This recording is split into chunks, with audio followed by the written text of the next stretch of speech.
Hi people, it's me, Anja. My pronouns are she and her, and welcome back to my channel for a new recent reads video.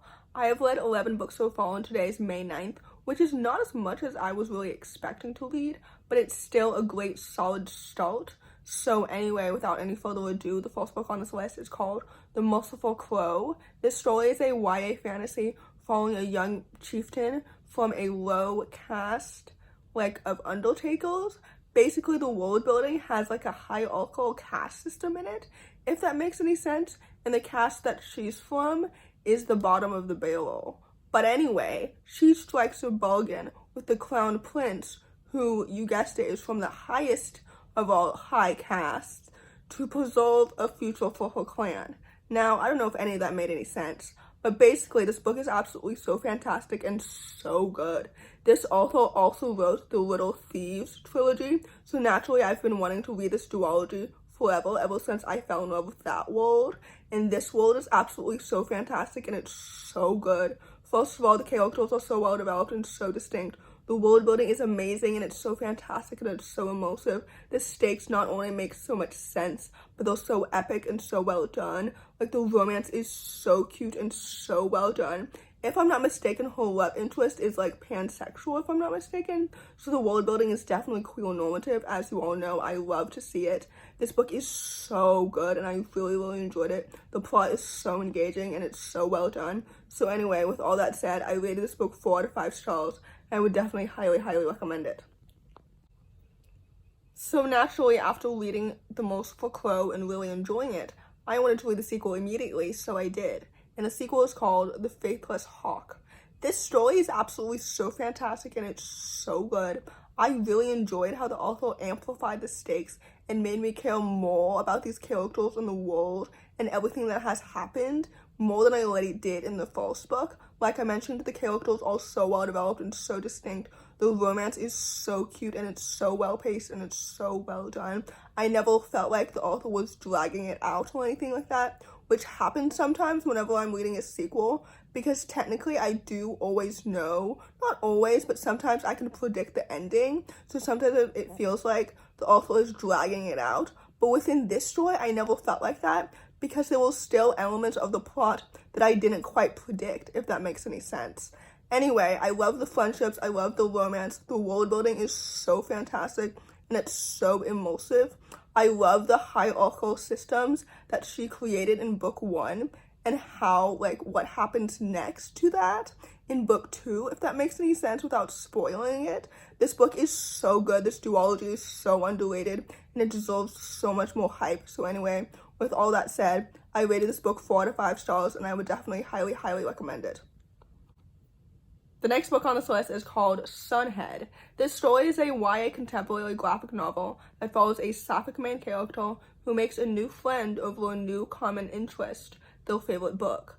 This story is absolutely so excellent and it's so well done. First of all, the art and the illustrations are absolutely so pretty and so well done. Second of all, the love story is so cute, and I loved the pacing and the development and everything about it. It felt so subtle and so queer and so well done and just so lovely. I love friends to lovers so much.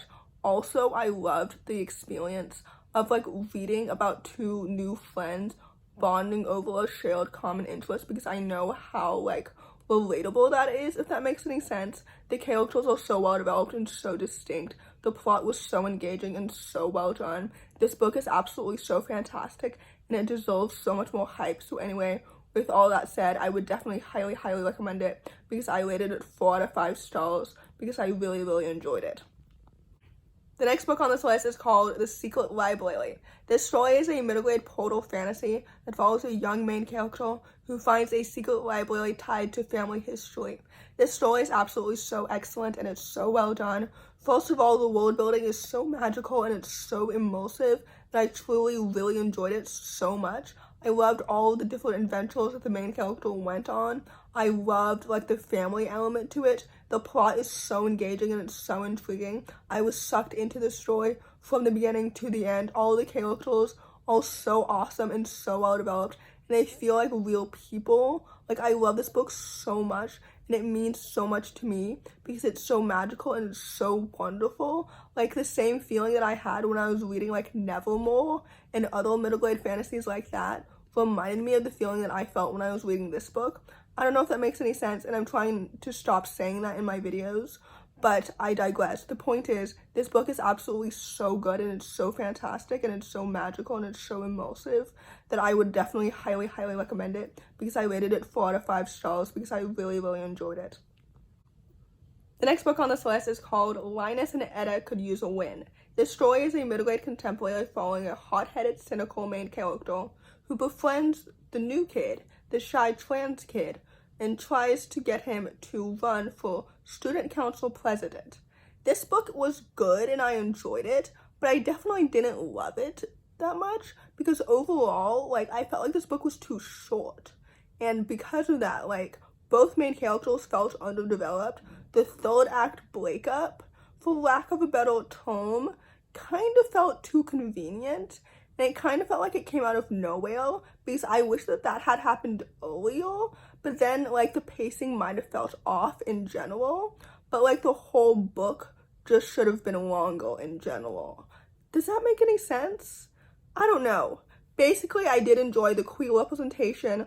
Linus as a trans child felt really necessary and really important, and I enjoyed him as a character because I liked his personality. I liked his personality also paired with Etta's personality. I loved like their parent dynamic, like their dynamic with their parents, if that makes any sense. Like their friendship was lovely and wonderful. The friendships in this book kind of reminded me of like Jude Saves the World and stuff like that. Other books that like celebrate queer joy from a child's perspective. And yeah, overall, I rated this book 3 stars. I enjoyed this book more than Skating on Mars, which I read last year. But anyway, overall, just take that as you will. The last book on this list, and certainly not the least, is called Queerceañera. I don't know if I pronounced that correctly.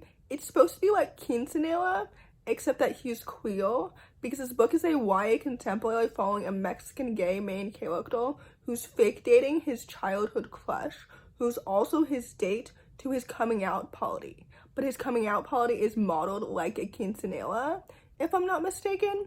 But I don't know why I said if I'm not mistaken, as if I didn't just read this book myself. Anyway, this book is absolutely so fantastic and it's so lovely. On the surface, I was like, this book reminds me a lot of Friday, I'm in Love. But like underneath that, there's so many more layers. For example, the fake dating romance was so cute and it was so well done. As you all know, I love fake dating so much. The romance is absolutely so adorable and it's so well done. I also loved the main character's relationship with his family, particularly his parents and his sister was done so well. And his friendship with his best friend was also so great. The queerness in the story felt absolutely so authentic and so well done. The plot is so engaging and so wonderful. This book is so good and I just really, really enjoyed how happy and joyful it was. I don't know why I just used happy and joyful in the same sentence when they are both synonyms. But anyway, this book is absolutely so good and it deserves all of its hype and so much more. So with that said, I rated this book 4 out of 5 stars and I would definitely highly, highly recommend it. So in conclusion, the quality of the books that I've read so far this month has been absolutely so fantastic, and that I'm super grateful for, and I really hope that it continues to be. So anyway, in conclusion, if you enjoy this video, please don't hesitate to give it a big thumbs up. Comment down below the dinosaur emoji if you made it all the way to the end of the video. Thanks for watching. Subscribe to my channel if you're new, and I'll see you in my next video. Bye!